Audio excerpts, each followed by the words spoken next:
Kauna-unahan sa Pilipinas. NBC Manila Broadcasting Company.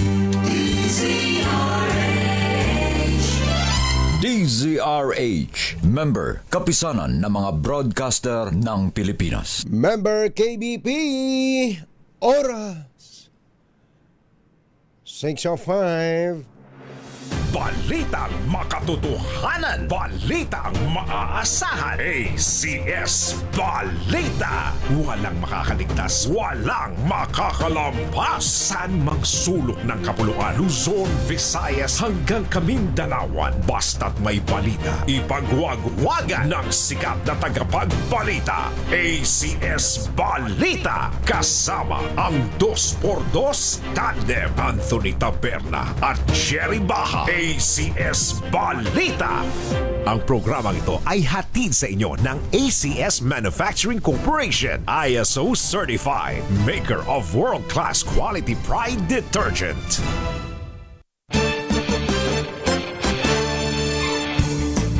Araw ngayon ng Lunes, Feb 16, 2026. Sa ulo ng ating ACS Balita. DepEd may 5 araw na wellness break sa kanilang staff at mga guro. LRTA nag-remit ng halos 277 million pesos na kita sa National Treasury. DPWH may hirit sa mga kontraktor. Kaagad ayusin ang mga depektibong flood control projects. DA binawasan ng rice imports upang protektahan ang mga magsasaka.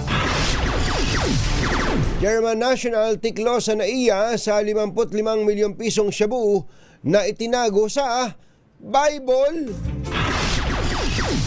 At Mongolia National na hinihinalang nagsasagawa ng spy activities sa Zambales, inaresto. Magandang umaga, Luzon, Visayas at Mindanao. Good morning, Philippines. Hello, world. Sa pangalan po ni Jerry Baha, ito si Anthony Taberna. At ito ang ACS Balita. ACS Good News. good news sa ating mga guro. Inaprubahan po ni Education Secretary Sani Angara ang 5 araw na annual wellness leave ng mga guro at non-teaching personnel, isang hakbang na naglalayong palakasin ang kanilang mental health, overall well-being at mapabuti ang workplace conditions ng education sector.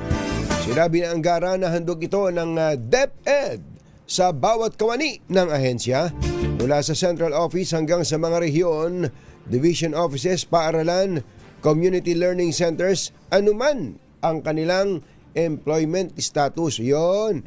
So kahit hindi pa regular meron ng 5-day wellness leave.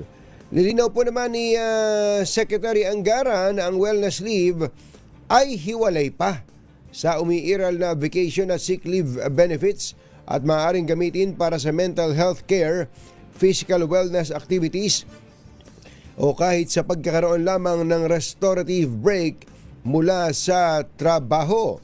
Alinsunod ito sa patakaran ng Civil Service Commission hinggil sa wellness leave na kinikilala na ang mabigat na workload at stress ay maaaring makaapekto sa kagalingan at pagiging produktibo ng mga empleyado.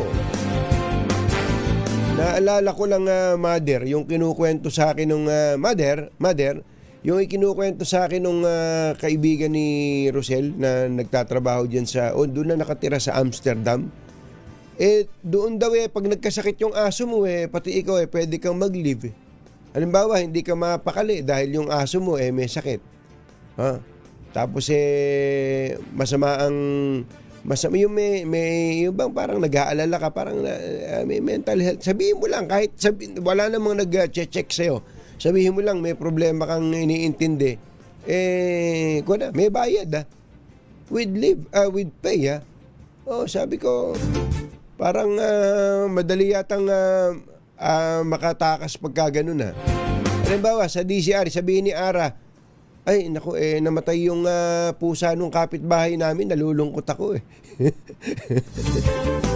Pero itong ginawa ni Secretary Sani Angara na to para sa ating mga guro na tama naman. Nagrabe ang stress, paring Ray, sa dami ng workload. Kung sa bagay, binawasan na yan eh. Dati, ang teacher ang aga-aga sa eskwelahan, ngayon ay aabuti ng hanggang gabi. Ano?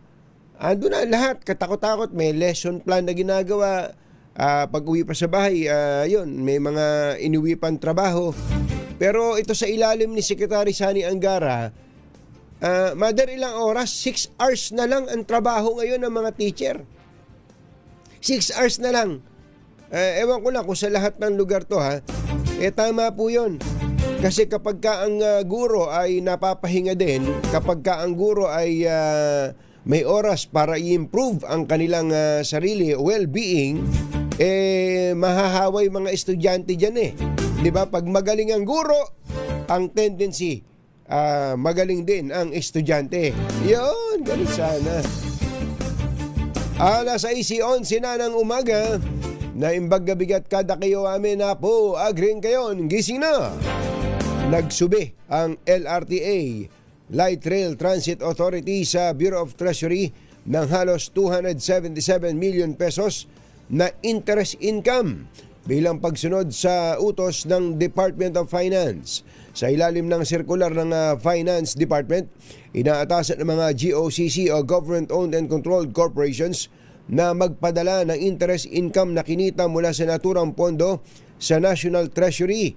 Ang nasabing halaga ay kumakatawan sa interest na kinita mula sa mga deposito ng pondong inilaan para sa iba't ibang LRTA rehabilitation projects at sa Line 1 South Extension Project. Ang aksyong ito ay kasunod ng patuloy na pangako ng LRTA na mag-comply sa national fiscal policies at tiyakin ang wastong pangangasiwa ng pondo. Engineer Tony Nanggel, birthday boy, 6:12 ng umaga. Inatasan ni DPWH Secretary Vince Dizon ang mga kontratista na agad aksyonan ang mga flood control projects na natukoy na may depekto o hindi tumutugma sa itinakdang pamantayan. Natukoy ang mga proyektong ito matapos ang isinagawang inspeksyon at verification ng DPWH. Sa ilalim ng mga kontrata ng kagawaran, may tinatawag na guarantee provision kung saan obligado na itama ng kontratista sa sarili nitong gastos ang anumang kakulangan o diferensya na matukoy sa naturang proyekto. May ilang kontratista na ang nagpahayag ng kahandaang magsagawa ng kinakailangang pagkukumpune alinsunod sa kanilang kasunduan. Samantala, sinusuri na rin ng DPWH sa mga discrepancy kaugnay ng ilang proyekto sa Bulacan na napaulat bilang ghost projects bunsod ng maling grid coordinates na nakatala sa opisyal na record. Batay sa joint inspection sa Bulacan, may mga proyekto na napatunayang umiiral at gumagana, ngunit nagkaroon ng kalituhan dahil sa hindi tugmang datos ng lokasyon. Ay salamat naman tayo ay nagpapasalamat sapagkat yung mga maling report nung una naitatama na, paring Ray. Kasi kapag ka sinabi mong ghost project, sino ba matutuwa sa ghost project? Di magagalit na ang taong bayan. Sabihin, sino ba yung contractor niyan? Sino ba yung engineer niyan? Sino ba yung mga involved diyan? Di magagalit na ang tao. Baka nga ipakulam pa nung iba yan Hindi ba? Sabihin nga, meron nga nagsabi, journalist ba yan? Hindi, si Cara David. Mamatay na sana. Parang ganun hindi naman ganun eksakto ang sinabi, pero parang ganun ang tunog. Tapos kamukat-mukat mo, ito palang mga project na to, existing at nandudoon naman at hindi naman ghost project. Kaya lang naideklarang ghost project sapagkat mali ang mga datos ng lokasyon o yung grid coordinates na tinatawag. At in fairness kay Senator Dante Marcoleta, umpisa pa lang ng Blue Ribbon Committee hearing, yan na ang kanyang sinasabi noong September pa, kung di ako nagkakamali. September pa. Oo, kaya lang, walang masyadong pumapansin. Ngayon, na-vindicate yung mama na may mga nadeklara na ghost project. Nung pala, hindi naman ghost project. Anak ng bakang dalaga. Ay, nako. Paano yung mga nasirang buhay dyan? Mga nademanda pa. May mga nademanda pa dahil sa report na may ghost project. Nako. Paano pa makakaahon ngayon yun? Paano pa makakabawi yun? Ang tingin na ng mga kapitbahay niya sa kayo, mandarambong siya. Ay, nako buhay. Alas 6:15 na ng umaga, magandang umaga sa mga Ghostbusters! ACS Balita. Susunod, Tito Boy. Yun daw, rice imports ay lilimitahan muna ng Department of Agriculture dahil malapit na ang panahon ng anihan. Yan at iba pa sa pagbabalik ng ACS Balita. Achi, Mr. Jelom Tang, Lakyam Chaplak, Hun, 6:16 ng umaga.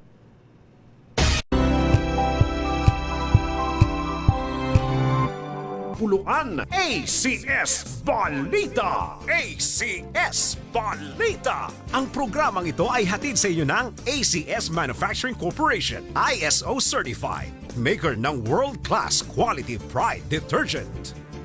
Hi! Maganda morning! Anong araw today mga kumbatsero?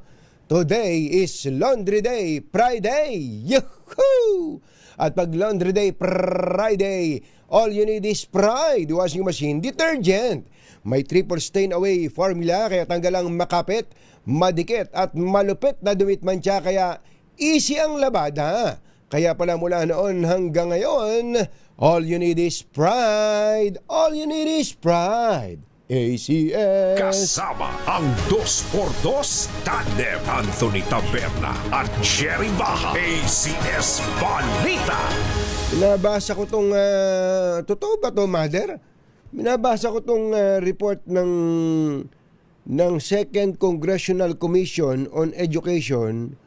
Noon daw 2023, March 2023 board exam for teachers, may mga portion daw na na-leak online. Noong araw, alam ko, yung NCEE may leakage. Di ba, Nanay Jenny? Tatay Dan? May nababalita noon na kung gusto mong makapasa sa NCEE, hindi mo na inabot, Jeric, yun. Hindi mo kilala yun. Yung National College Entrance Examination, pagka 4th year high school ka, mag-e-exam ka nun para makapag-exam ka o makapasok ka sa kolehiyo. Sikat na sikat nun yung mga leakage. Sikat na sikat yung mga leakage para makapasa ka. Pero siyempre, may bayad yun.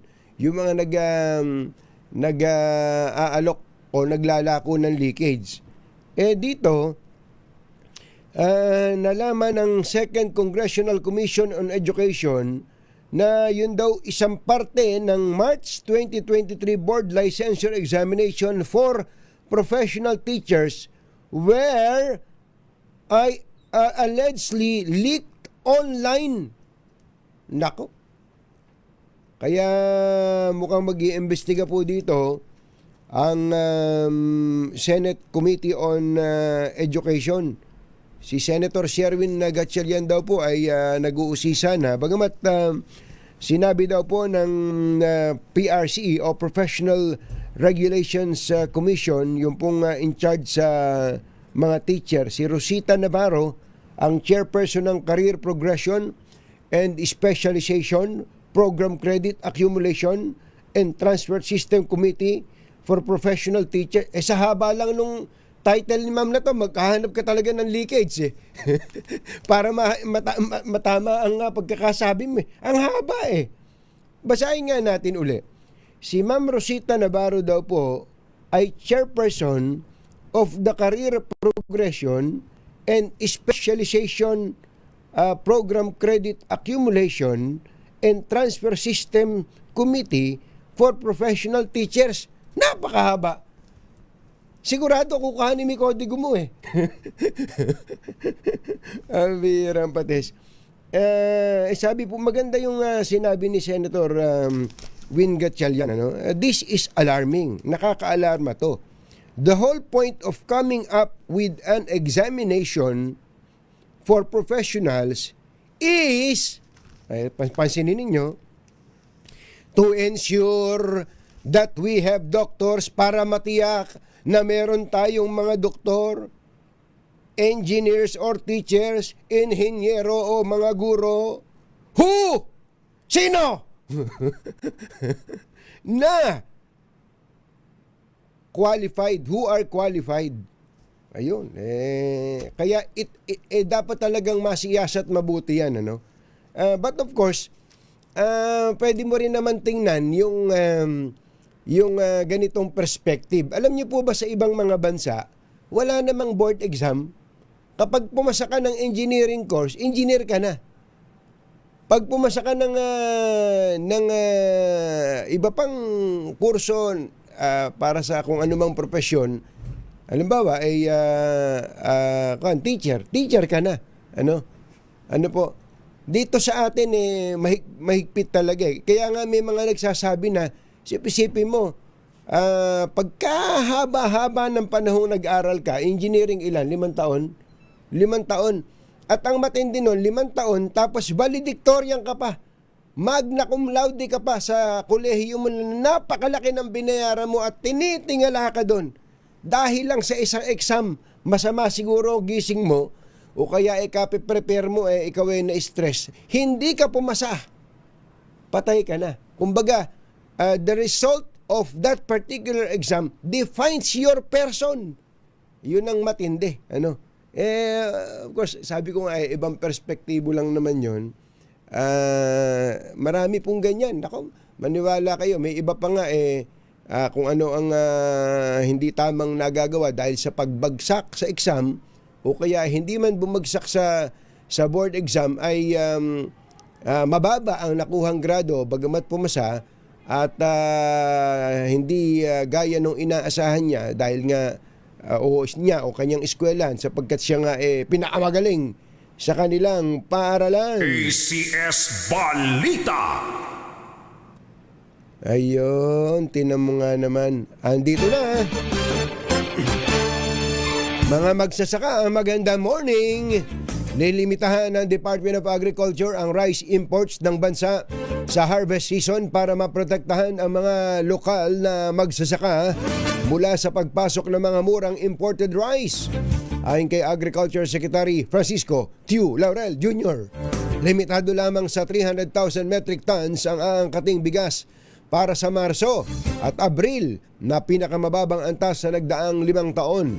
Ito ay mas mababa ng 65.5% mula sa rice imports noong nakaraang taon na umabot na mahigit 800,000 metric tons sa loob lang ng 2 buwan. Giit ng kalihim, sumasang-ayon na rin ang rice traders na ibaba pa sa 150,000 metric tons ang import limit sa bigas sa mga susunod pang buwan para matulungan ang mga Pilipinong magsasaka sa panahon ng anihan. Alas 6:27 na ng umaga. Diyos maray na aga sa Indugabos, mga Bicolano, mata na kamo, gising na! Mahigit 55 milyong pisong halaga ng shabu na itinago sa mga pahina ng Biblia sa loob ng isang bagahe ang nasabat ng customs mula sa isang German national sa arrival area ng Ninoy Aquino International Airport Terminal 3. Sa ulat ni Customs Commissioner Ariel Nepomuceno, natuklasan ng illegal na droga matapos makita sa isang X-ray inspection project operator ang mga hindi pangkaraniwang imahe sa routine baggage screening. Dahil dito sinailalim sa masusing physical examination ang bagahe at doon tumambad ang mahigit 8 kilo ng mga puting crystalline substance na nakasilid sa lining ng maleta at sa 2 hollowed out Bible books na binalot ng plastic at duct tape. Ito ba yun, Mother? Ito ba yung Caucasian? Yan. German, ano? Aliman pala to eh. Aliman ka! Di ba? Ganun. Hindi Aliman po, Aleman, hindi baka ako nabigla kayo ang dinig. Ay, tingnan mo na. At ang matindi nun, sa Biblia pa ibinalot, di ba? Ang tindi rin itong taon tong ayon kay Customs Commissioner Ariel Nepomuceno. Patunay ang naharang na panibagong kontrabando ng mahigpit na pagbabantay ng mga kawani ng customs laban sa iligal na pagkapuslit ng mga produkto sa bansa at ng iligal na droga. Arestado ng immigration ng isang Mongolian national sa Zambales dahil sa mga espionage activities o paniniktik. Kinilala ang suspect na si Baldo Batar Bolderdin, 30 anyos, na dinakip sa isang aviation academy sa Barangay Lipay, Dingin, Iba, Zambales. Batay sa intel report, ang dayuhan ay isang highly trained pilot na may military background at graduate ng Defense University of Mongolia at Civil Aviation University of China. May lisensya rin umano ito bilang jet fighter pilot mula sa People's Liberation Army Air Force Aviation University at may karanasan bilang sundalo sa fighter aircraft operations. Dahil naging dahilan ng alarma ang kanyang presensya sa Zambales dahil malapit ito sa West Philippine Sea, partikular sa Bajo de Masinloc o Scarborough Shoal. Lumalim ang investigasyon matapos umanong magsagawa siya ng unauthorized reconnaissance sa solo flight exercises kung saan nakuhanan siya ng aerial photos ng iba pang airport, ng Iba Airport at Palawig River area. Itinuring siya ng immigration bilang undesirable alien at inakusahan ng paglabag sa Immigration Act dahil sa aktibidad na hindi tugma sa kanyang visa at special study permit. Nagatid sa kabuuan ng ating ACS Balita sa pangalan po ni Jerry Baha. Ito si Anthony Taberna. Kasama ang 2x2 tandem Anthony Taberna at Jerry Baha. ACS Balita. Ay, dyan po sa mga taga Barangay Marulas, Valenzuela ay may mga naghahanap po ng mabibigyan ng salapi. At iba pang mga regalo mula po sa malakas promo ng DZRH. Kasama po ang Pride Detergent dyan sa Barangay Marulas, Valenzuela. Lakasan nyo na po ang inyong mga radyo. Alam nyo naman kami dito mukhang hindi na matitigil to Ano? Ang dami naming imbak na pera dito Konting yabang. Ikaw ba naman ang number 1? Sabi nga ni Yuel, number 1, hindi lang sa Metro Manila, kundi sa Mega Manila. Ayan. Yung modulation ng binabaya, Mega Manila. Di ba? Ayos ba? Number 1. Ganun talaga yung mga number 1. Nag-celebrate. At yung pag-celebrate ng DZRH, kasama kayo sapagkat hindi naman magna-number 1 ng DZRH kung hindi kayo kasama. Ayan. Mamaya, alam nyo, parang het, sandali lang to Alam nyo, itong DZRH, hindi lang number 1 to sa pagsasahim papawid, sa pagsuporta po ninyo. Number 1 din po ito sa pagmamahal sa empleyado. Opo. Naniniwala po ako doon. Tayo naman mga empleyado, kahit ibigay na sa atin lahat, may reklamo pa rin tayo sige, sabihin nyo. Kahit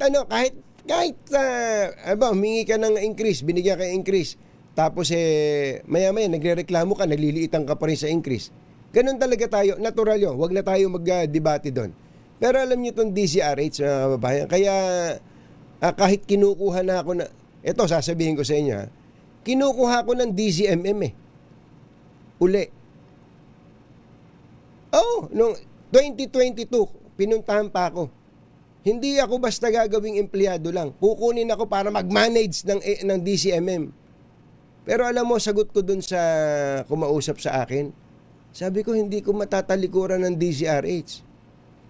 Kasi ang DZRH, nung kami nawalan ng trabaho, bagamat kinausap din ako ni MVP ng Channel 5, kaya lang mabagal yung inutusan niya. Ang DZRH, naging tirahan namin, kinupkup kami nung kami walang trabaho. Yan po yung DZRH. Mga kababayan, ito pa yung pangalawa, ito matindi. Di ba naalala nyo yung aking anak nagkasakit? Ayoko na magkumpara, pero ang tinawagan ako ng ni Attorney Red Sularbal at alam mo ang sinabi sa akin, Katunying, ano bang pwede naming magawa para makatulong kami sa iyo? Sabi ko naman, magpupunta nga kami ng Singapore. Sabi niya ganito, kahit nasa Singapore ka, magprograma ka o hindi, online, dahil si Jerry maiiwan, tuloy ang sweldo mo.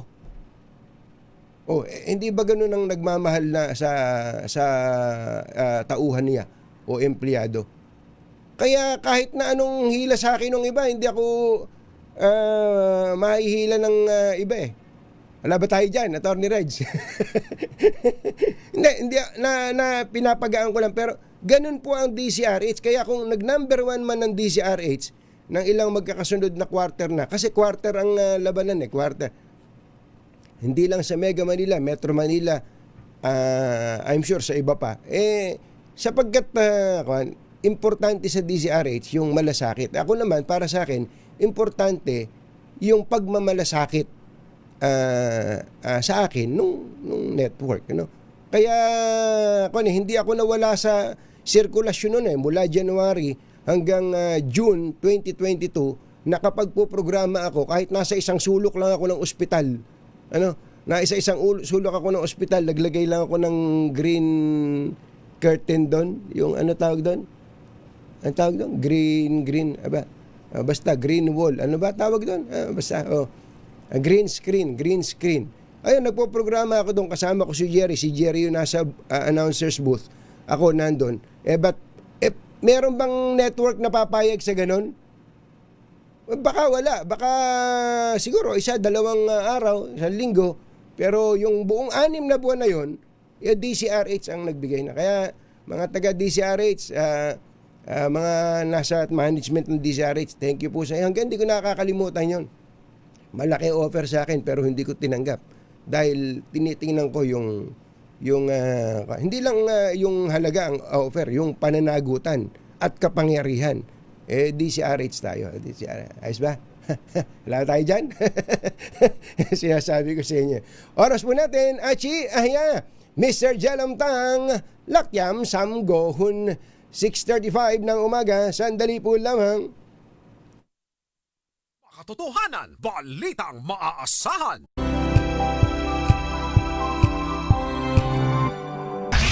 Dos por dos. Walang takot sa paghimay sa masalimuot na isyu ng bayan. Dos por dos. Humahataw na mga balita at impormasyon. Dos por dos. Ating damhin, ating lasapin ang hagupit na dos por dos.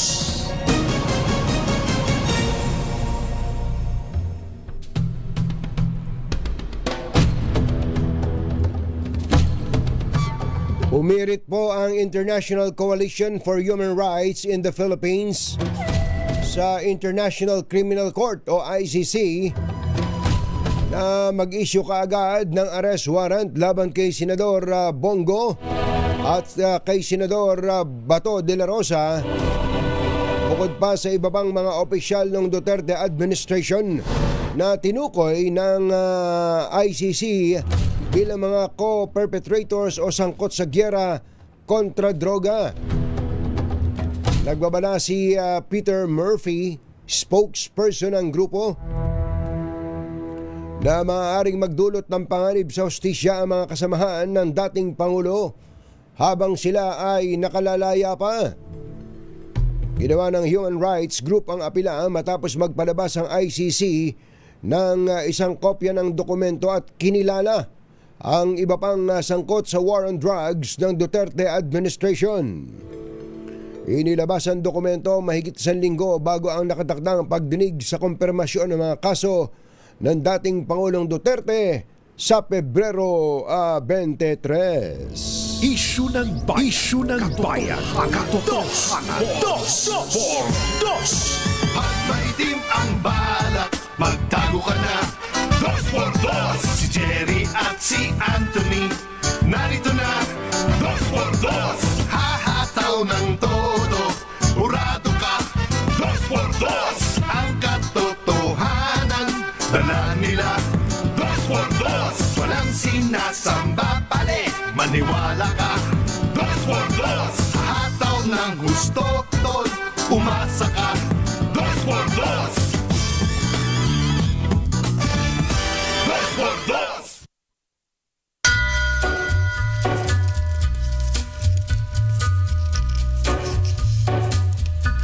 Hi. Take a little walk to the edge of Maganda morning. the track. Magandang umaga, bayan! As it should. Ito po si Anthony Taberna. Umahabol si Jerry Baha. In the border, Muli pong sumasa inyo ang 2x2 wise he sa umagang ito ng Friday! Yuhuu! past the mills, past the stack. Kumusta po ang ating weekend, mga kapamilya, mga kapuso, mga kapatid, mga kabarkada, mga trolls, nakasweldo ba kayo With a red ride. noong weekend? Sana naman may sulit ang inyong mga pinaggagawa. Binabati rin natin ang ating mga bashers. How are ya? You win his. Sana po ay okay lang kayo. Wala pong nagkakasakit. Naku, usong-uso po ang may sakit ngayon. Kaya wag na tayong mahiya. Wag na tayong mahiya na magsuot ulit ng face mask. You in. Alam namin ayaw nyo itago ang inyong magagandang mga face. Hillary. Pero sa panahon ngayon, ang dami na namang nagkakahawahan. But there won't be. Kailangan na po siguro nating bagamat hindi naman mandatory ay mag-face mask, lalo na yung may mga tama. Lalo na yung mga may mali. May mga tama at may mga mali. Here in lane, but Binabasa ko tong mga banner story. Ito, tinangyan natin, no? Ang banner story ng The Philippine Star, ito, ICC. Ayan, nakikita niyo po ba? ICC arrest orders versus Rodi co-perpetrators. Pust! Yan po yung ang tinutukoy po diyang co-perpetrators, yun, nabasa natin sa pambungad, ay ito pong sina Senator Bato, Senator Bongo, at iba pa. Ayan. Yan po yung sa Philippine Star. Tingnan nga natin yung ito na mga Manila Times, The Manila Times. Sabi daw po ng PDP, go, Bato indictment, illegal. Ayan. Sino kaya itong nagsalita dito? Si Atty. Topacio siguro, no? Nagsalita. Si Atty. Topacio, kahit nakapikit pa may sasabihin yan. Basta kung saan siya nakataya, ayos yan. Kahit na nakakumot pa yan, sasabihin na niya kung ano gusto mo sabihin mo. Sabihin niya. Ito naman, ang sabi po ng Manila Bulletin, ASEAN to make economic growth inclusive for MSMEs. Ayan. Maganda naman. Ay, baka hindi nyo napapansin, tayo po ang host ngayon. Ngayong taon na to ng mga ASEAN Summit and related meetings. Actually, hindi lang po isang event yan. Ay, sabihin nyo, isang linggo lang yan. Hindi po.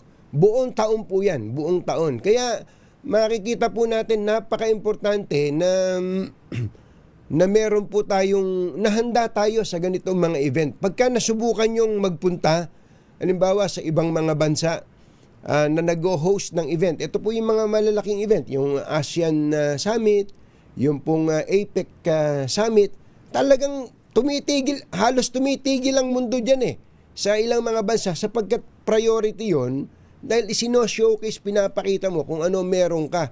Kaya nga nakikipagtulungan lahat, sukdulang takpan.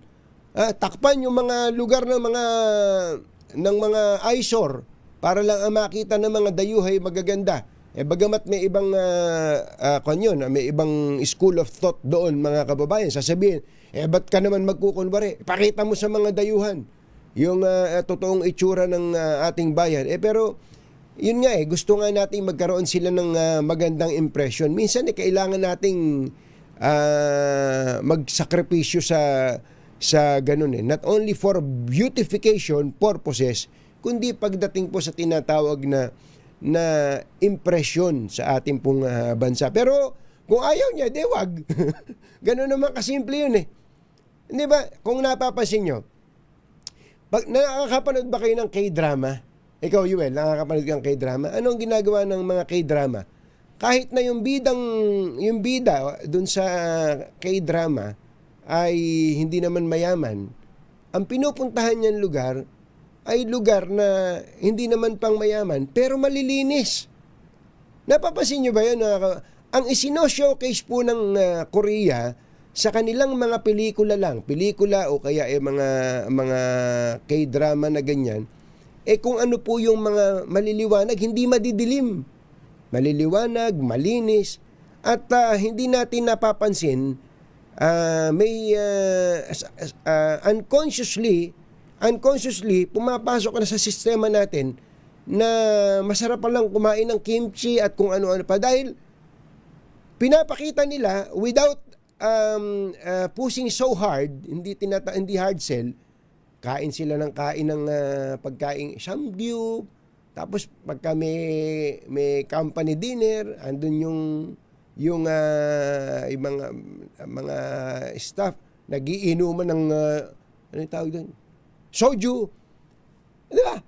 Ngayon, ikaw na nanonood, lahat ng ginagawa nila, tatakam-takam ka. Ayun, naganap ka na ngayon. Ganun po sila. Dito sa atin, gumawa ka ng pelikulang pang mahirap. Makita, tatakbuhang mga daga. Tatakbuhang mga daga, nagiinuman sa gilid. Pag naglakad ka, merong, "Hoy! Minam ka muna rito."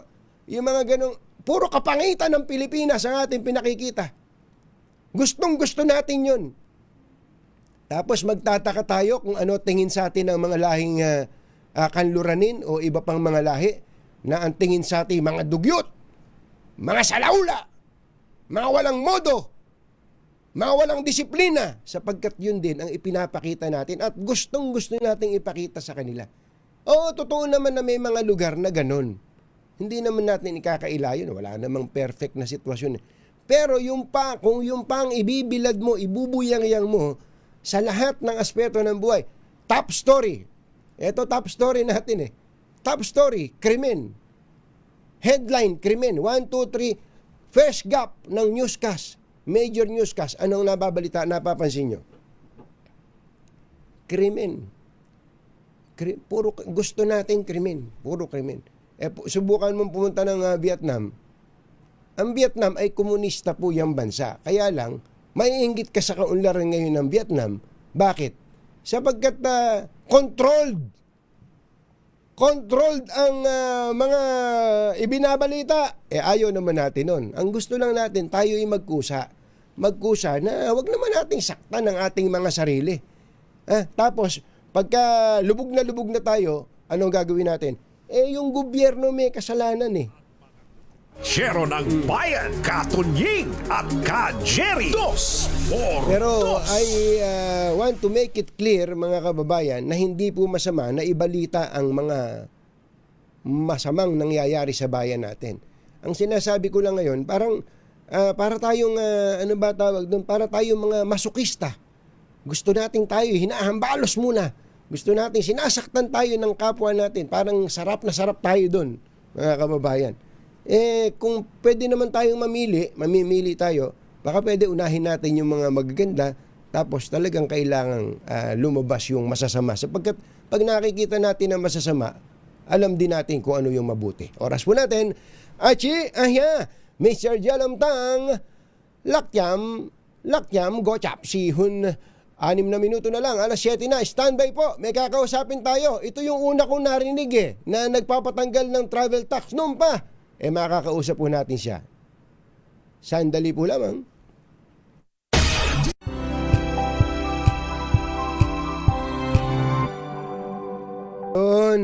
Ay, kumbatsero, pag bills ang usapan, parang walang katapusan yan. Ang hirap pa, yung iba-iba babayaran mo, iba-iba pupuntahan mo, iba-iba due date, kung saan-saan ka talaga mapapadpad.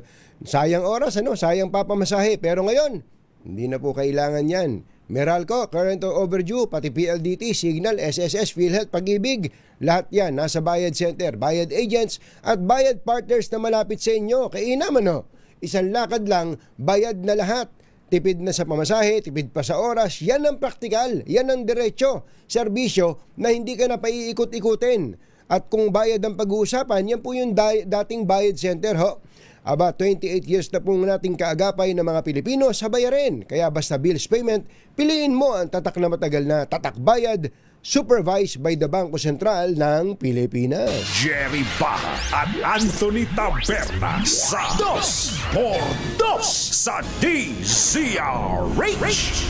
Natatawa ako dun sa isang nabasa kong message ang sabi ba na niya, diretsahin mo na kasi Taberna, wag pulaan ng Marcos administration. Hindi po. Kung kilala niyo po kaming dos por dos, noon pa ay amin ang binabanggit ni Kumbachero na bakit pa ang lagi na lang nangunguna sa atin, pati sa mga pelikula at iba pang mga presentasyon tungkol sa bayan natin, ang ipinapakita lahat ng kapangitan, madilim, squatter, lahat. Meron naman tayong magagandang mga lugar na pwede rin namang, hindi ko sinasabing huwag ibalita yung masamang balita. Dapat malaman yun para makita natin yung maganda. So ibabalita rin natin, i-feature din natin yung mga magagandang meron sa bayan natin. Huwag nating saktan ang ating mga sarili. Pero meron din naman kasing rason, at ito, alam nung makakausap natin to, halimbawa yung TV Patrol, mula pa nung araw na pinanganak ang TV Patrol, ang top story lagi nila kabayan, Noli Di Castro, ay krimen. Top story, krimen. Bakit? Hindi po basta naisip lang yan, sapagkat meron pong tinatawag na research, meron pong FGD, yung Focus Group Discussion kung tawagin. Kapag ka ang line-up ng balita, inuna mo politika, inuna mo ekonomiya, iiwanan ka ng nanonood, pero unahin mo yung krimen, yung makaka-relate yung mga tao, kapitbahay namin, ganyan.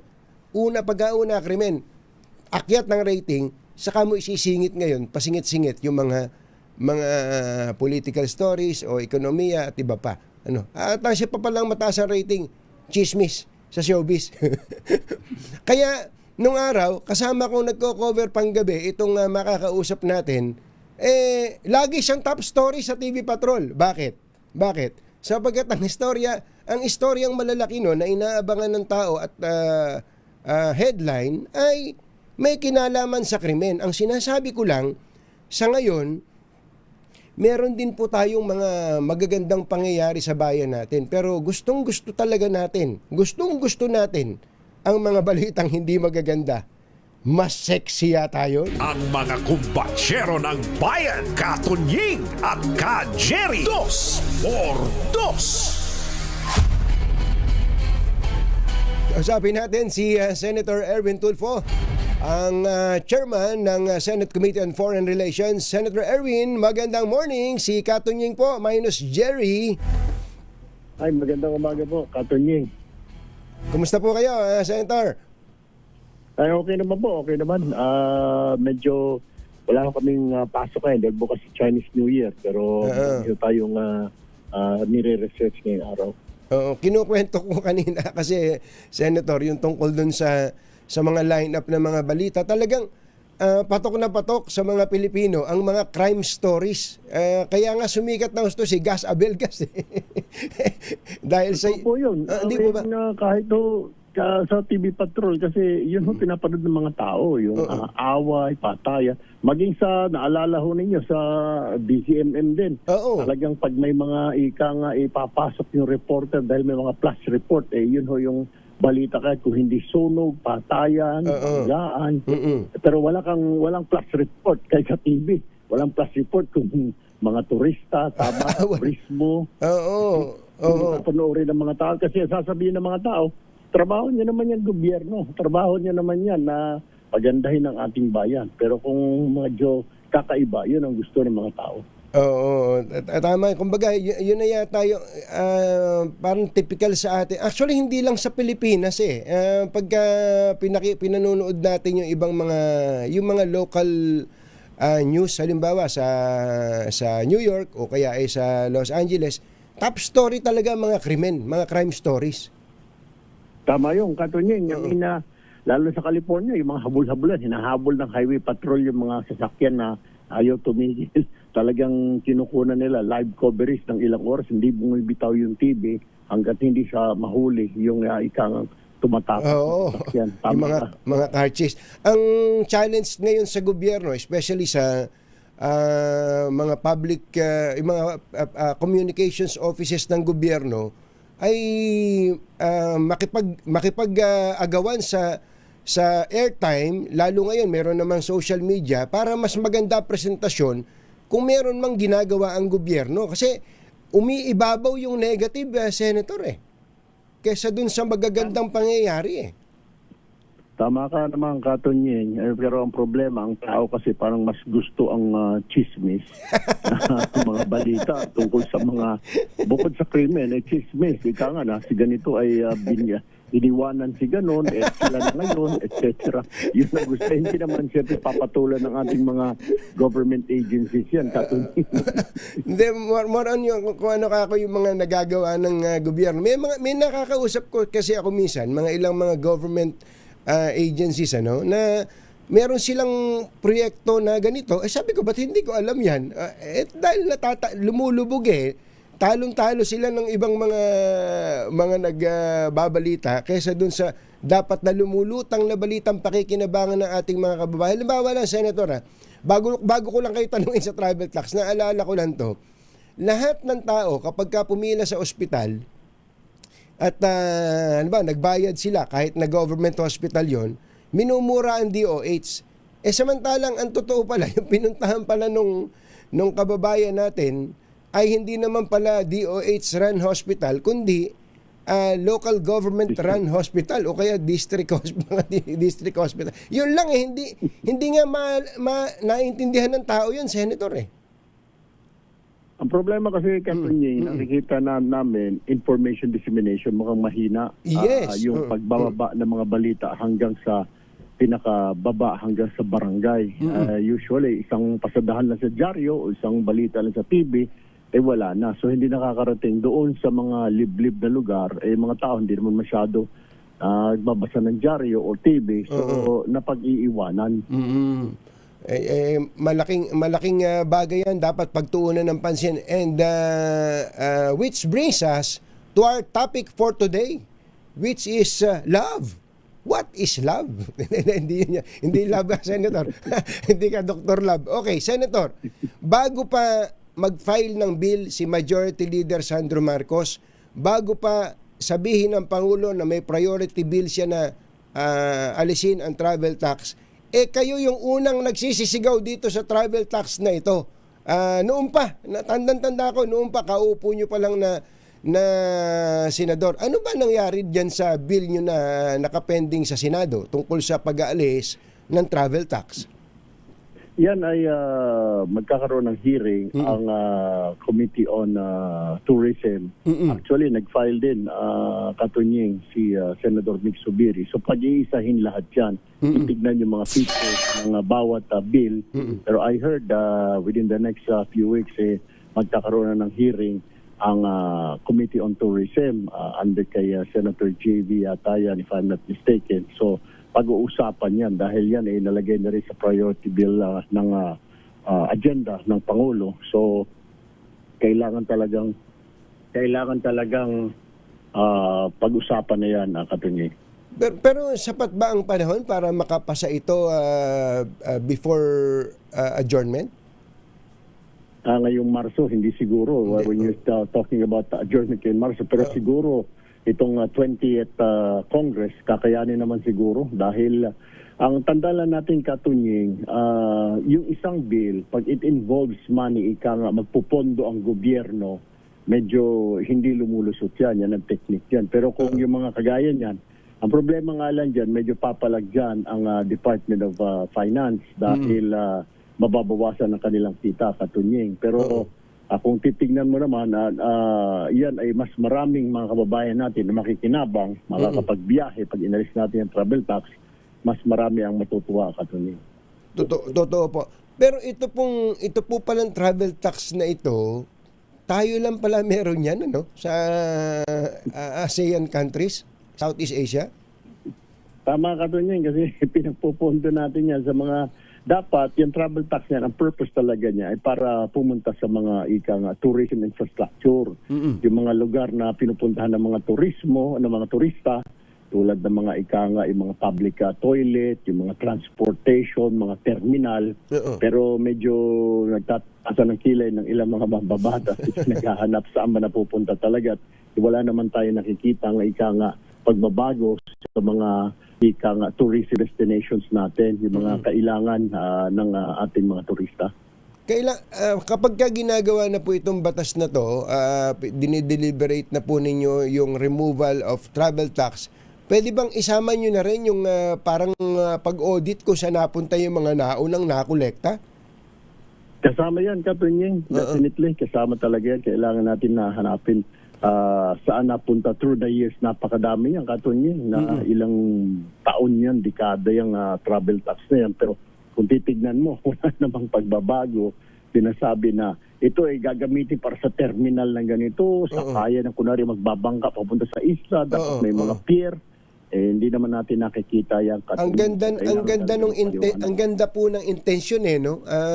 Isip-isipin mo, gagaan ng buhay ng mga turista papunta from one point to another, pero hindi naman nararamdaman yun ang problema kasi Pero ang pag tinanggal po yung travel tax, medyo malaki po yan, 1,620 kapag ka po economy. Pagka pala iba pa pala yung yung first class. Mas mahal pala yung first class. Pagka po tinanggal yun, lilitaw ang makikinabang yung mga bibiyahe pa-abroad, hindi yung bibiyahe locally dahil wala namang travel tax yung local travelers Tama naman, Katunying. Yung mga pupunta sa ibang bansa ang makikinabang dito. So, magmumura yung kanilang mga pamasahe, Katunying, dahil sa pag-alis sa travel tax, which mabibigyan na rin ng pagkakataon. Yung pagpansinin mo, Katunying, yung mga promo na sinasabi ng mga eroplano na ang babayaran mo lang 1,000 pesos. Okay, piso. Piso fare. Tapos pag mukat mo, nasa 10,000 kasi may mga travel tax, may kung ano-anong tax. Doon na pupunta lahat yun, Katunying. So, paano po, yung mga kababayan natin gusto mag-abroad, magpunta sa ibang mga bansa, liliit yung kanilang gagastusin. Pero paano makikinabang paano makikinabang ang local tourism doon? Ang problema kasi natin yan sa local tourism, Katunying, kung pansinin mo, yung mga kababayan natin, mas preferred na ngayong mga panahon na ito na pumunta sa ibang bansa kumpara sa pumunta sila sa mga Siargao, pupunta sila sa El Nido, pupunta sila sa mga magagandang lugar. Pag kinumpara mo, Katunying, mas mahal pa yung mga pamasahe natin dito rather than pagpunta sa abroad. So yung ibang mga kababayan natin, kunwari gusto mong pumunta, Katunying, sa Romblon o Marinduque na may mga gandang beach. Napakamahal, Katunying, kasi dahil yung eroplano, yung plane fare, twice doon sa pamasahe, for example, ng Hong Kong o papuntang Vietnam. Yes. Ba't ka pa pupunta doon sa sarili natin destination kung mas mura doon sa ibang bansa? Kumbaga ibang usapan yun, hindi usapang travel tax yun, Senator, mukhang ang kailangan yata, ano ba naisip yung paraan para mapababa ang pamasahe sa local tourism? Ang usapan diyan, ang nasasabi diyan kasi, Katunying, nabanggit na sa atin yan ng DOT at saka DOTR, yung eroplano kasi, Katunying, hindi napupuno. So parang pagbalik, kunwari yung eroplano, sakay 100 katao, papunta, napupuno nga. Pero pagbalik, the same day, nasa 40 na lang, 30 katao. So, kailangan nila maghabol. Parang halos doble ang pamasahe para yung pabalik ng eroplano, may hindi malulugi yung eroplano. At yan ang isang dahilan kung bakit may mga areas tayo na tourist destination dapat. Wala nang biyahe ng eroplano kasi kukunti ang pasahero at nalulugi. Ngayon, yung sa tinatanong mo paano makikinabang, yung nakikinabang lang, Katunying, yung mga pupunta sa abroad, pag inalis natin itong travel tax, kasi medyo mabigat din ito para sa mga ordinaryong kababayan natin. This is reason why we're doing is para makita din ng mga kababayan natin anong itsura ng ibang bansa para maikumpara din nila, makikita nila yung kagandahan din ng mga iba't ibang lugar sa ating ika nga sa ibang bansa. So, ang punto lamang natin dito na it is giving them a chance na lahat ng kababayan natin makapagbiyahe sa ibang bansa at makita yung ibang mga kultura. Pero ang mahalaga kasi Katunying, dapat talaga ayusin itong local tourism natin kasi talagang medyo hirap ang mga kababayan natin. Ang local tourism Katunying, gusto ng mga kababayan natin yung ida-drive lang. Kasi sumakay ng eroplano, napakamahal. Napakamahal. Kaya nga maraming mga Taga-Luzon hindi pa nakakatikim ng batchoy ng Iloilo, yung talagang yung lapas batchoy na original. Kasi ang mahal ng pamasahe, hindi nakakapunta ng Mindanao dahil sa ang mahal ng pamasahe. Tama kayo. Kapag ka taga Maynila, pupunta lang ng Baguio, pupunta ng Pangasinan, pupunta ng Batangas o kaya ay Laguna. Pero yung lipad na eroplano ay hindi na nila nagagawa. So, may commitment po ba para mapababa? Halimbawa, kung ang problema nila ay yung frequency ng biyahe o kaya yung capacity ng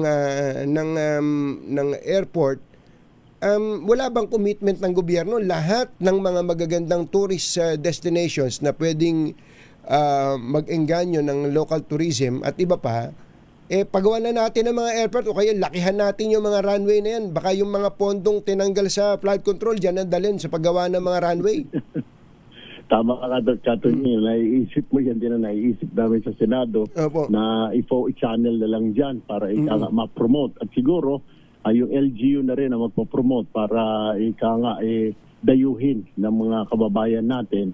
Pero siguro, kung tourism na siguro, promotion, kailangan na talagang bigyan pansin ng Department of Tourism natin ang promotion sa local tourism kasi yun na nga, wala masyado mga kababayan natin. Tama ka, tinatamad na, pupunta ng, bakit ka pa pupunta ng Iloilo, meron naman nagtitinda na lapas batchoy dito sa Metro Manila. Nakalagay doon, original. Lapas batchoy from Iloilo. Pupunta ka na lang doon, Katunying, kung ikay ordinaryong nasa middle class o below middle class pero may sasakyan ka, doon mo lang dadalhin ang pamilya mo. Totoo yun. Ito na rin. Ito na yung original. Opo.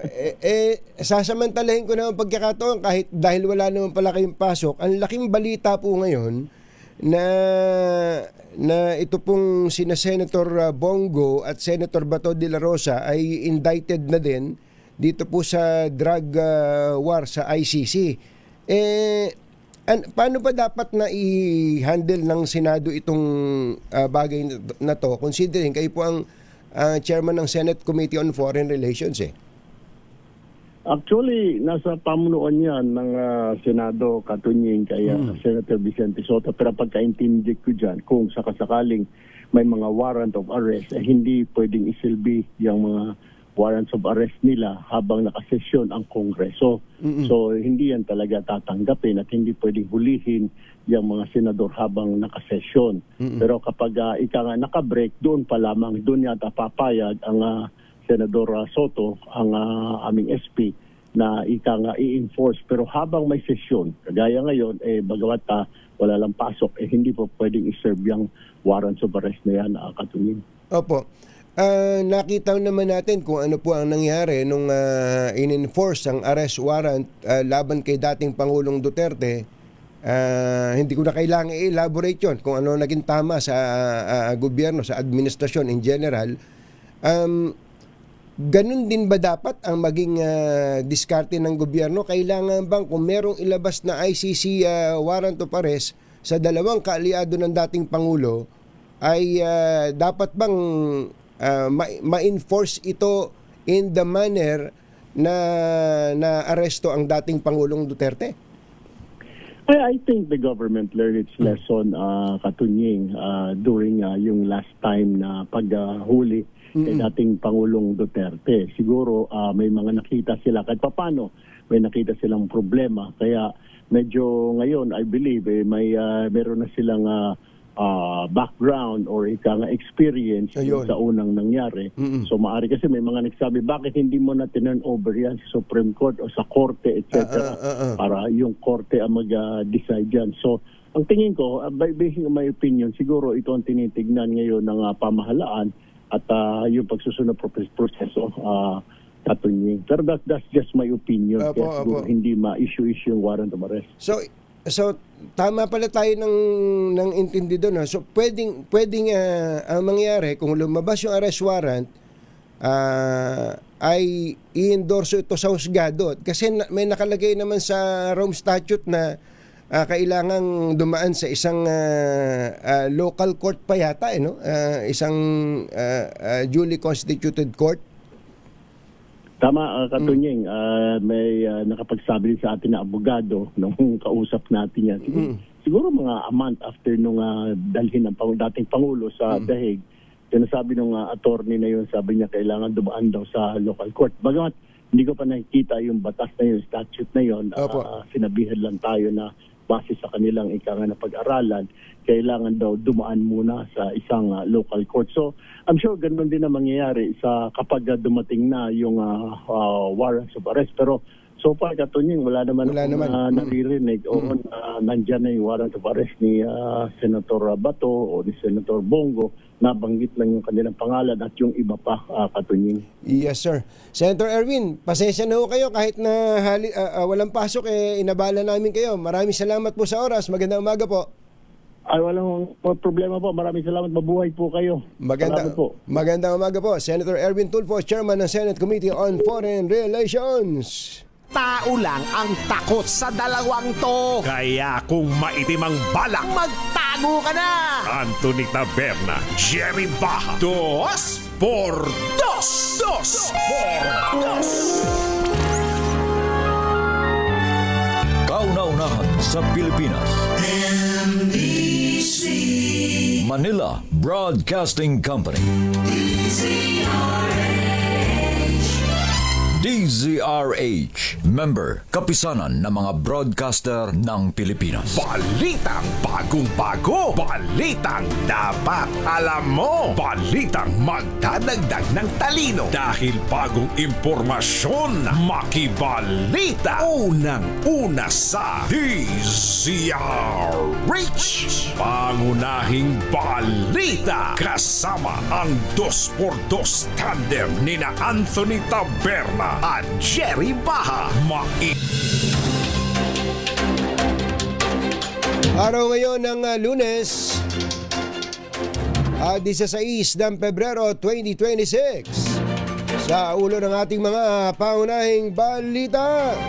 Pangunahing balita.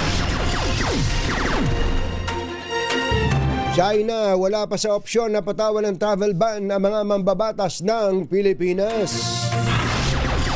Senator Ping Lacson ay giniit na dapat dumaan sa Korte ng Pilipinas ang ICC warrant laban sa mga senador. Senator Bongo at Attorney Vitaliano Aguirre itinanggi ang pagiging kasabwat sa war on drugs. PBBM sa mga Pinoy, bisitahin at tuklasin ang Chinatown o bagong Chinatown sa Binondo, Maynila. Miss Philippines Earth 2013 runner-up tinumba sa Isabela. Hustisya tiniyak ng PNP. At librong El Filibusterismo na pirmado ni Dr. Jose Rizal na isubasta ng higit 20 milyong piso. Magandang umaga, Luzon, Visayas at Mindanao. Good morning, Philippines. Hello world! Sa pangalan po ni Jerry Baha, ito si Anthony Taberna. At ito ang Pangunahing balita.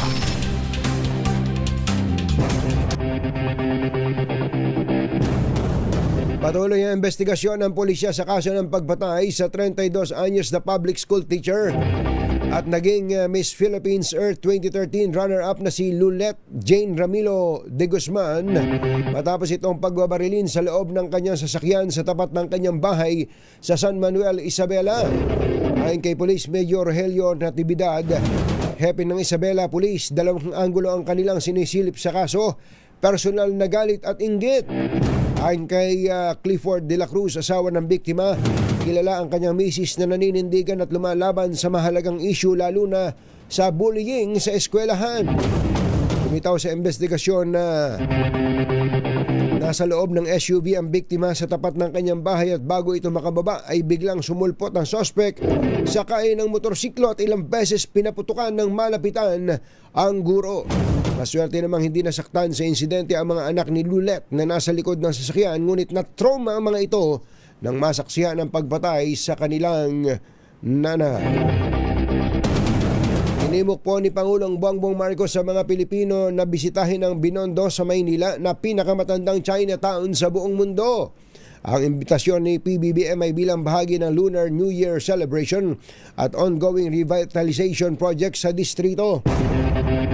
Noong Biyernes, pinangunahan ng Pangulo ang launching ng second phase ng Chinatown Revitalization Project sa Binondo, kasama ang pagpapaganda ng Ongpin Street bilang cultural at economic hub at ang pag-improve ng mga historical landmarks sa Ongpin. Wala ba tayong picture nito, Mother? Pag-improve ng mga historical landmarks sa Ongpin at eskolta sa pamamagitan ng ilaw at thematic display. Ang proyekto ay kaakibat ng Pasig Bigyang Buhay Muli program na naglalayong buhayin ng Pasig River. Pinuri naman ni First Lady Lisa Araneta Marcos ang Filipino-Chinese community at ang Federation of Filipino-Chinese Chambers of Commerce sa pagsuporta sa naturang proyekto. Wala pa sa opsyon ngayon ng Chinese Embassy na iban sa kanilang bansa ang mga senador na bumabatikos sa kanila sa issue ng West Philippine Sea. Tugon ito ni Embassy spokesperson Ji Lingpeng sa mga komento ng netizen sa social media na pagbawalan ng pumasok sa China, Hong Kong at Macau ang mga mambabatas at kanilang mga pamilya kasunod ng sumiklab na world war sa pagitan ng dalawang panig. Ayon kay Ji, may karapatan ng mga opisyal ng Pilipinas na magpahayag ng kanilang opinyon at may karapatan din ang Chinese officials na tumugon. Posibleng magpatawag ng COCO si Senate President Tito Soto para talakayin ang gagawing aksyon ng kapulungan sa mga kasong kinakaharap ni Senator Bato de la Rosa at Bongo sa International Criminal Court. Ito'y makaraang pangalanan ng ICC sina de la Rosa at Go bilang co-perpetrator sa anti-drug campaign noon ng dating Pangulong Rodrigo Duterte. Ayon kay Senate President Pro Tempore Ping Lacson, pag-aaralan ng Senate lawyers mga posibleng aksyon na dapat gawin sakali mang magpasya ang mga senador na tumulong. Gayunman, sinabi ni Lacson na dapat dumaan sa Korte ng Pilipinas ang warrant of arrest ng ICC laban sa dalawang senador. Itinanggi ni na Senador Bongo at dating Justice Secretary Vit Aguirre ang paratang ng ICC na sila ay kasabwat sa drug war ng dating Pangulong Rodrigo Duterte. Ayon kay Go, walang basihan at hindi patas ang akusasyon at iginiit niyang wala siyang kinalaman, kaalaman o otoridad sa amunay extrajudicial killings. Mariin din itong tinanggi ni Aguirre at sinabing wala siyang ginawang mali at pinipilit lang umano siyang idawit upang mapatibay ang kaso laban kay Duterte. Susunod! Sino tong dating sexy actress na gustong takasan ng miserableng buhay sa non-showbiz husband? Yan at iba pa sa pagbabalik ng Pangunahing balita. Tumutok sa Lisa H at manalo ng instant 1,000 pesos sa Malakas promo kasama ang Pride Detergent. Malakasan ang makinig at manood sa Lisa H. may nanalo na pala. Isang babaeng naka-apron. Pangiti-ngiti.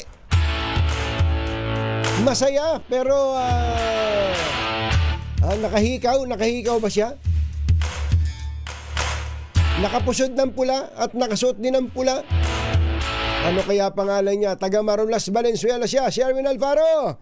Go, go, go! Antonin, ito nga ang ating lucky winner ngayong umaga dito nga sa ating Malakas promo kasama ang Pride Detergent sa Barangay Marulas, Valenzuela. Naka-apron, naka-ready na to sa Chinese New Year. Nakapulang t-shirt na. Tapos nakasuot pa ng yung tali sa sa map, yung sa map. Yung pang-map. Bullshit. Margie Tamayo po. Si Ate Margie, Si tama. Si Margie. Ate Margie, isang cookery. Yan, tignan mo naman, ang dami niyang niluluto sabay-sabay. Ano? Pero hindi siya nalilito pag tinignan niya yung relo tsaka yung timbangan na magkatabi kung anong oras na. Ayan. Alin ba relo dyan? Kaliwa yung relo, kanan yung timbangan. Ayan, buti Pag na. tumingin ka sa kanan, ang oras ay 3 guhit. Pero sa totoong relo ay 7:35. Pero ang marami niyang niluluto. Yan, tignan mo yung mga niluto niya na. Napakarami agahan yan. Dito yan sa, ano pangalan ng karinderya niya? Margie's Carinderia po. Margie's Carinderia. Dito yan sa, anong portion to ng Marulas? Sampaguita Street. Sa may Sampaguit, sa may Victoria. Yung tinatayong Victoria Condominium. Victoria di Valenzuela. Yun, sa may tabi ng Victoria Valenzuela. Ano yun? Motel ba yun? Motel? Opo. Motel ba yun? Hindi pa motel yun. Condo. Iba yung motel, ano? Iba yung motel, no? Oo. Dahil sino pa ba ito ba sa tuwing umaga? Ate Margie? Si Anthony Taberna. Anthony Taberna. 2x2. Dalaga pa ba si Ate Margie? Dalaga pa ba? Dalana po. Dalana. Dalana. Ang tagal sumagot, nag-isip pa. Dalana. Nadala na daw eh.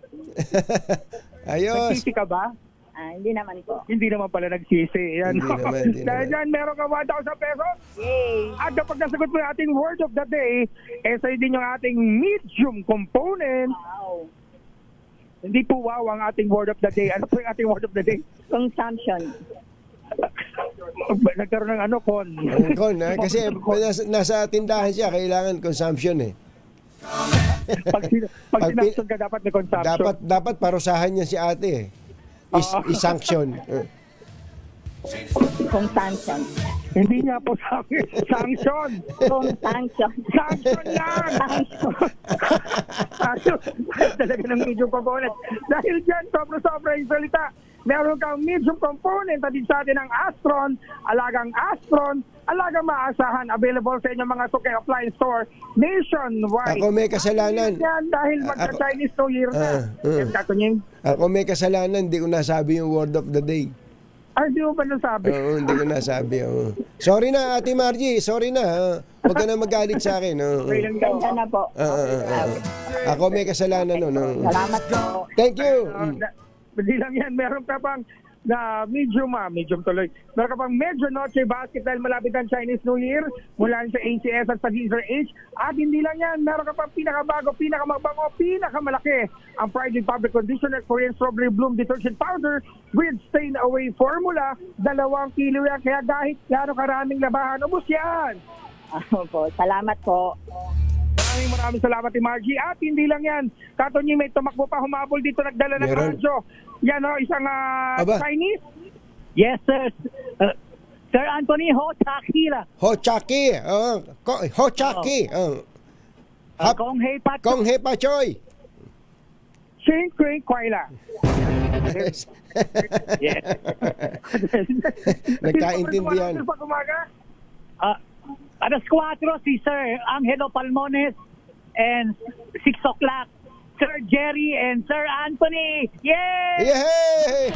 Ito, meron ka rin 1,000 pesos. Aba, tinan mo nga naman. Thank you po, Sir Anthony, sa lahat ng staff. Salamat po. Maraming salamat po. Yung radyo mo luma na papalitan din natin yan ng medium component. Yan, no? Meron kang Deezer H medium component. Opo. Ano pangalan niya? Sa bigay ng DCR8, nagpapasalamat po ako sa inyo. Ano pangalan, Sherwin?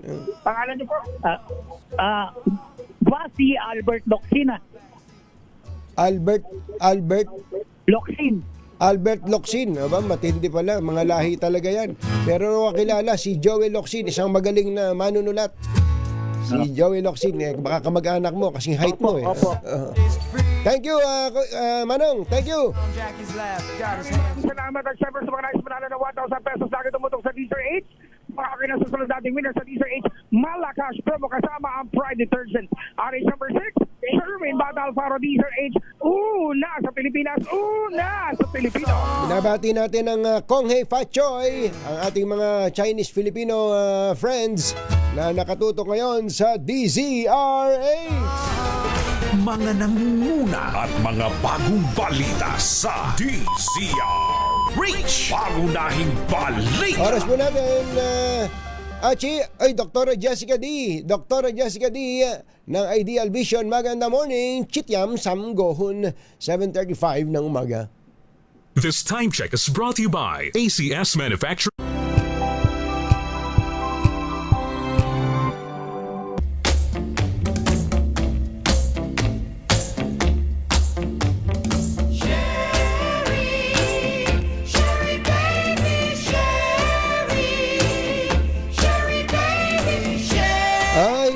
Ay. Happy birthday pala kay Zaldi Fababaer ng Odjongan Romblon. Sabi ni Bukal Bing Solis. At happy birthday din kay Consul General Voltaire Mauricio. Ay, Conjan Voltaire Mauricio, happy birthday. Kumusta na po kayo? Sana ay okay lang kayo. Wherever you are, I miss you. Ayun. Ay, baka kailangan nyo nang magpalit ng bubong ng bahay, ha? Buti na lang, may bubong na maasahan. Gawa sa state-of-the-art technology. May aluminum na, may pintura pa. Now available na rin sa pre-painted tile span. Para sa eleganteng bubong na matibay na, makulay pa, mag-cherry loom pre-painted ka na. Ito, si Yuel, bilib na bilib dito eh. Dito sa best-selling 7-seater SUV ng Cherry Auto Philippines, itong all-new Tigo REV Luxury Edition. Nakapagtala po kasi ng best-in-class fuel efficiency rating na 84.28 kilometers. Parang hanggang Nueva Ecija na yun mula Quezon City. Per liter gasoline equivalent. Matapos po ang fuel eco run na isinagawa ng Department of Energy noong 2025. Sa resulta po ng pagsusuri ng DOE, nanguna ang Tigo REV LE na sa mga sasakyang sinuri sa mga kategoryang plug-in hybrid, diesel at gasoline. Ang Tigo REV LE ay may 1.5 liter turbocharged engine at may pinagsamang electric at hybrid driving range na hanggang 1,400 kilometers sa isang full tank at charge. Meron din po itong iba't ibang safety at driver assistance features, kabilang advanced driver assistance system, adaptive cruise control at 540-degree camera system. Sa halagang 1,528,000, maaari ka na makabili ng reliable at matipid na 7-seater SUV, ang Cherry Tigo REV Luxury Edition. Ano pa hinihintay nyo? Mag-test drive na! Anthony Taberna at Jerry Baha, DZRH, pangunahing balita. 7:46 ng umaga. Yun daw pong hangar at maintenance fee ng ilang air assets na inuugnay kay Zaldico. Problema pa rin ng gobyerno. RH15 Giselle Ricafort. Come in, Giselle!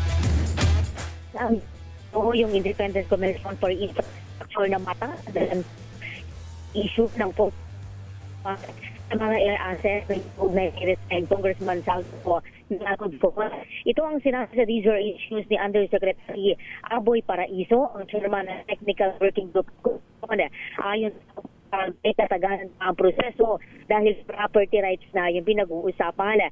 Kaya naman hanggat wala yun nasabi sa utusan ng Court of Appeals, hindi pa rin nilang maiuwi sa Pilipinas yung dalawang Augusta Westland at Gulfstream na nasa Malaysia at Singapore. Problema pa nga, sabi ni Paraiso, ng gobyerno yung bayad sa hangar fee at maintenance fee ng ilang frozen air assets at ating mambabatas. Sinabi ng TWG chairman na nasa 5 bilyong piso na freeze na asset ni Ko. Matatanda ang sinabi ni Public Works Secretary Vince Dizon na tinangkang i-register yung 3 helicopter ni Ko upang maibenta umano, pero nabigo lamang. Bukod sa air at water assets, sinisilip na rin ng Independent Commission yung mga paint at crypto assets na mga sangkot sa flood control scandal. Nasa kustodiya na rin ng Independent Commission sa Taguig City yung 10 luxury vehicle ng dating mambabatas. Ito sa Enrico Ford para sa DZRH na sa Pilipinas, una sa Pilipino. Thank you, Giselle! Pangunahing balita sa showbiz. Magandang dilag. Ay, Kuya Boy Pabian! Ate Lani, Kuya Obet, Ate Gigi, magandang morning.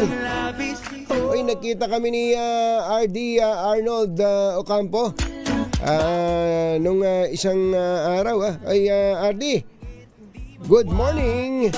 At batang-bata nga pala yung nakapalit nito si Engineer Henry Alcantara sa Bulacan First ng DPWH, si District Engineer Kenneth Fernando.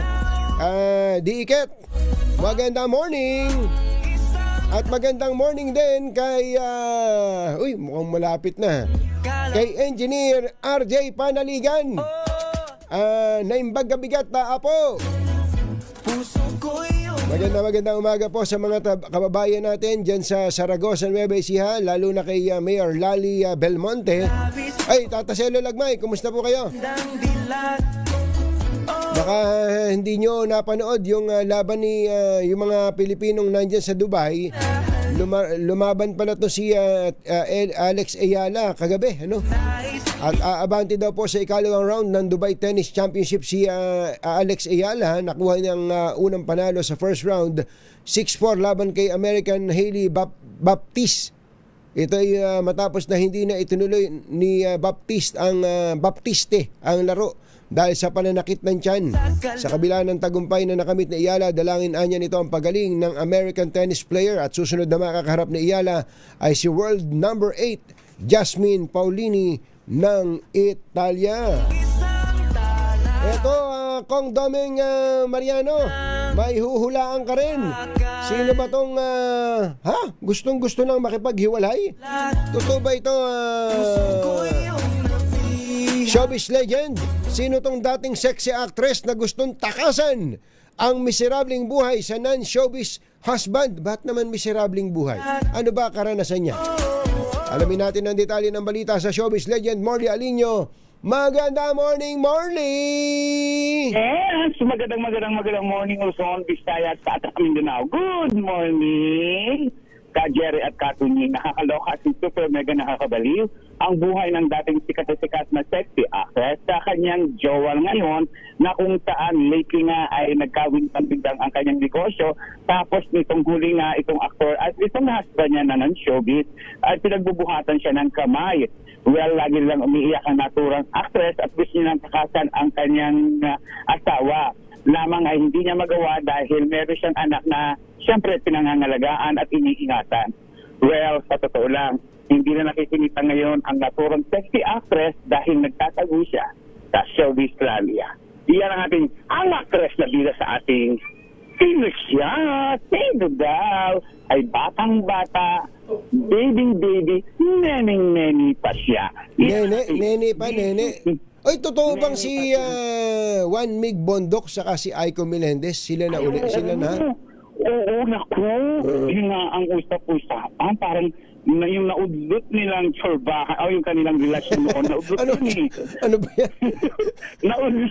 Naudlot. Ayan, parang ngayon na natuloy. Si Juan Mig. Hindi ba ganun din yung kay Juan? Kay yung boyfriend niya dati, si Iliana? Si Jo Marie. Si Jo Marie at saka kay Priscilla Almeida na nakausap naman natin na super mega happy kahapon sa Valentine's Day. Dahil every Valentine's Day hindi siya nakakalimutan talaga ni Jo Marie, na ang pili nga daw nitong si Priscilla Almeida ay laging bagong lililigawan siya. Tapos yun namang ex ni Aiko Melendez, si Congressman Konghun, may bago na rin pala. Oo. Pambihira. Naman ang showbiz, papalit lang, ano? At yung iba nagbabalik, ha? Yung iba nagbabalikan. Kaya hindi talaga ako pwede sa showbiz, eh. Iyan muna ang ating showbiz status news. Ako po ang inyong RH47. Morley Alinio para sa DZRH. Una sa Pilipinas, una sa Pilipino. Babu. Pangunahing balita. Chityam go chap sahun 7 minutes before 8 o'clock.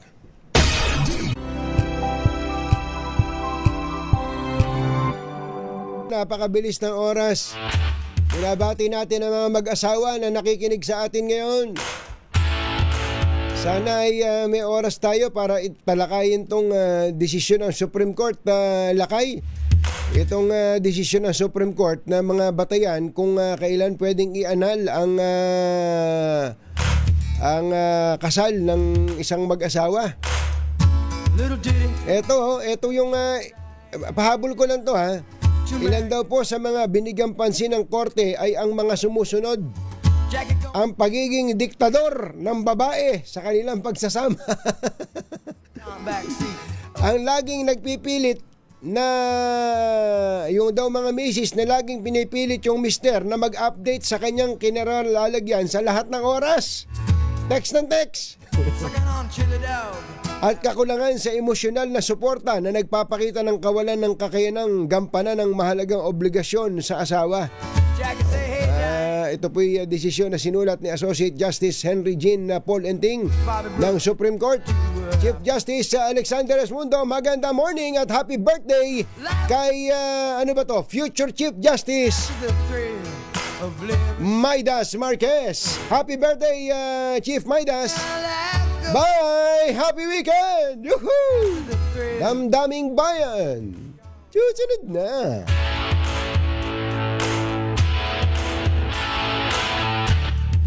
This time check is brought to you by ACS Manufacturing Corporation, ISO certified, maker of world-class quality Pride detergent. Ang oras ay hatid sa inyo